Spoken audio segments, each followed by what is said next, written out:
Hey everyone, my name is Ryan Rosegarten and I'm a Senior Wealth Strategy Associate with UBS. And today we're at the Hot 97 studios where I'm honored to be sitting with a very special guest. Today we'll be talking about legacy and impact within hip hop. I'll be speaking with a New York icon, hip hop legend, actor, philanthropist, author, and music industry insider, LL Cool J.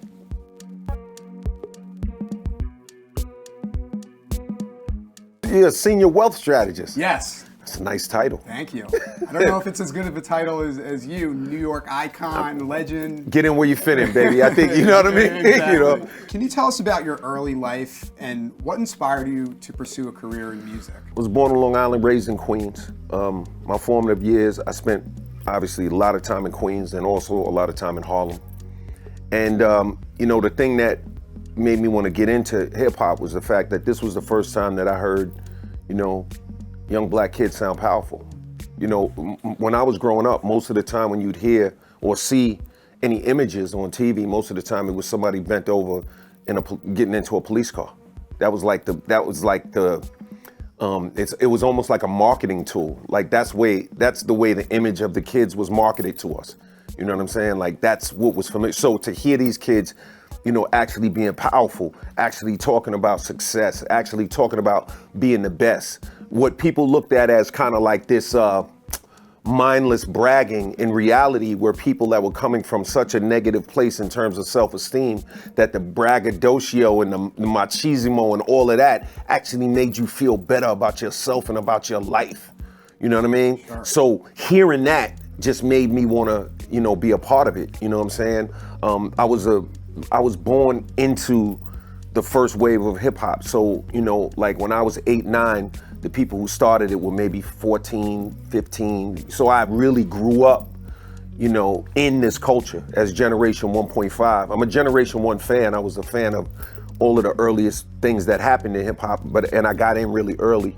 So that was the thing. It was just, that desire to be empowered, man. I think we all in humanity, human beings, we want our voices to be heard. And we all cry out to be heard in different ways. And for us, hip hop was that way. You know what I'm saying? What do you attribute your longevity and continued success? First of all, you gotta be blessed. A little luck doesn't hurt. Having a great team. And then it's about the choices you make. I always do things that I really believe in. Some things I do are really commercial and explode. Some things I do don't explode, but I'm always true to who I am.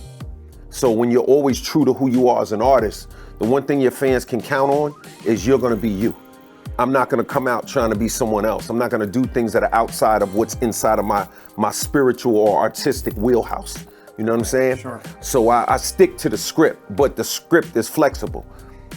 So you follow your gut. Follow my instincts, yeah. I follow my gut, follow my instincts, and I do what I love. Yeah. And I don't take shortcuts. You know what I'm saying? When it comes to anything, like you can't be lazy. Like no matter whether you're trying to pass the bar, whether you're trying to get a master's, whether you're writing your doctoral dissertation, or whether you're trying to put that perfect song together with that perfect verse and that perfect bar, you can't be lazy, and you have to be focused. And you have to stay curious, and you have to be hungry. Yeah. You know what I'm saying? Yeah, I love that. There's no shortcuts. A lot of times, the longest way around is the fastest route. Agreed. The shortcuts where all the crocodiles and the barbed wire and the landmines is at. At a young age, did anyone teach you about personal finance, No. or did you learn on your own? I learned through trial and error. I didn't come from money. No one really knew about financial planning. No one knew about financial advisors. No one was talking about, charitable remainder trusts and irrevocable trusts and speaking our language. Yeah. No one was talking about that. No one was talking about estate planning. Sure. Okay. It was more about like, I just want to get back from the bodega with, in one piece. You know what I mean? Yeah. In terms of money, like, look, man, it just always worked out for me.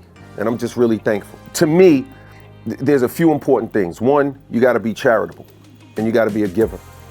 2, you gotta, defend your nest egg. And 3, you gotta take some chances. So what does that look like? What's important to you? Do you wanna have a lot of liquid and just sit on cash? Do you wanna have equity in a business? How do you want your money? What do you want your portfolio and your wealth to look like? How do you want your life to look? That's really the question, right? Because you got, there's a lot of different types of millionaires and billionaires. Some are they're company rich. They have equity in companies. They may have, $20 million, but they're billionaires, but they got a lot of equity. You know what I'm saying? So it's about how you want your life to look and how you want your wealth to look, but you have to pay attention. I'm a big believer in taking care of your children.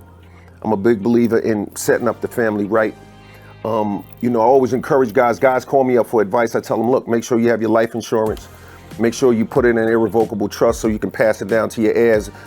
I tell them get a trustee and a corporate trustee. Get two, somebody you know personally, and get a corporate trustee. That way you have some checks and balances, but it's not so clinical that somebody can't get $5 for, a slice of pizza if they need it. You know what I'm saying? You created Rock the Bells, which is your hip hop brand for music, content, and Black culture. Yeah. Well, hip hop culture. Hip hop culture. Yeah. So why was it important for you to establish this community?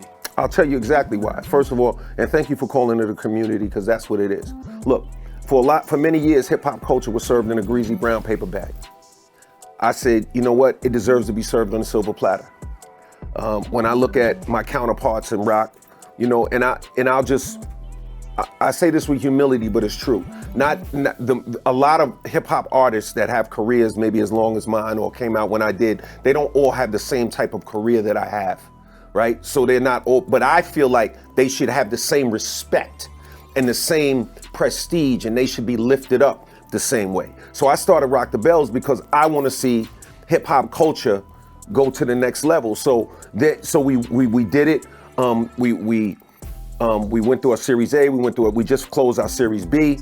And the whole goal is to elevate the culture and connect brands to fans. Like if brands want to really connect with this culture and really connect with what hip hop culture is about, they come to Rock the Bells and we show them how to do it the right way.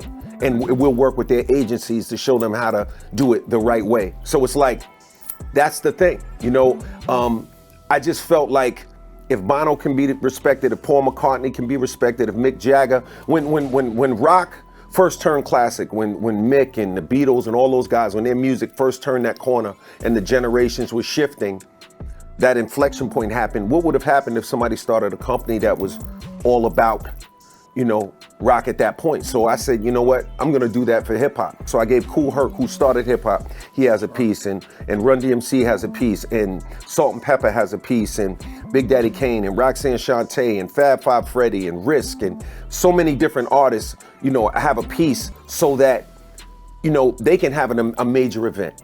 And so I think that's what it's about. That's why I started. Yeah, it. It totally fits your brand, giving back, really being a leader in the space and wanting to leave a legacy, which 100%. And leading, man, like leadership.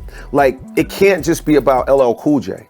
Like my tour, when people come see me on the road, it's not just about LL Cool J, it's about the Roots, it's about Queen Latifah, it's about all the people I'm bringing out. When they come to the festival, it's not just about me this year, it's about all these artists that we have on the festival. When it comes to Rock the Bells, it's about hip hop culture in general, and that's all of hip hop culture. At UBS, we focus on creating a legacy that's meaningful to our clients. Mm-hmm. So what do you want your legacy, LL Cool J, to be? As an artist, I'll let the fans decide. You know what I'm saying? I'm gonna let the people, the fans, and all of them decide. What I wanna do is put as much sincere effort and energy into hip hop culture as I possibly can. Making records, continuing to make art, pieces of art, even long beyond the time when people would expect it. Showing people that it's possible to do tours and do arena tours way further than when people expect, because everybody just thinks you gotta be 14 forever. And my goal is to prove to people that no, you don't have to be. You just have to be a real artist forever and be comfortable with that. You don't have to, or you may not be the most trendy thing, but that doesn't mean you won't be hot and your fans won't love it. You know what I mean? So you gotta be comfortable growing and evolving. So from a legacy standpoint, I'll just let my actions determine all that. Well, man, thank you. Pleasure, baby, pleasure. No doubt, no doubt.